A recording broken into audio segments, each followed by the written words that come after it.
Hi అండి. ఈరోజు recipe beetroot cake అనమాట. బీట్రూట్ కేక్ కోసం ఒక బీట్రూట్ తీసుకొని దాన్ని మిక్సీలో గ్రైండ్ చేసుకోవాలి.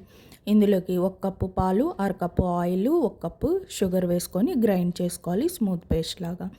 ఇందులోకి 2 కప్పుల వరకు మైదా, 1 spoon baking powder, 2 pinches baking soda వేసుకొని బాగా కలుపుకోవాలి. ఇందులోకి 1 అర స్పూన్ వరకు యాలక్కాయల పౌడర్ కూడా వేసుకొని కలుపుకోవాలి. తర్వాత కేక్ మేక్ చేసుకోవడం కోసం ఒక గిన్నె తీసుకొని అందులోకి నెయ్యి అప్లై చేసుకోవాలన్నమాట. ఇందులోకి మనం మిక్స్ చేసుకున్న కేక్ మిక్స్ని వేసుకొని మీ దగ్గర అవైలబుల్ ఉన్న డ్రై ఫ్రూట్స్ని కూడా వేసుకొని ట్యాప్ చేసుకొని ముందుగా ప్రీహీట్ చేసి పెట్టుకున్న ఇడ్లీ పాత్రలోకి పెట్టుకొని ఒక 45 మినిట్స్ వరకు మీడియం ఫ్లేమ్లో బేక్ చేసుకుంటే బీట్రూట్ కేక్ అనేది రెడీ అయిపోయింది. ఫుల్ వీడియో సింప్లీ బారు ఛానల్లో ఉంది. Please watch it.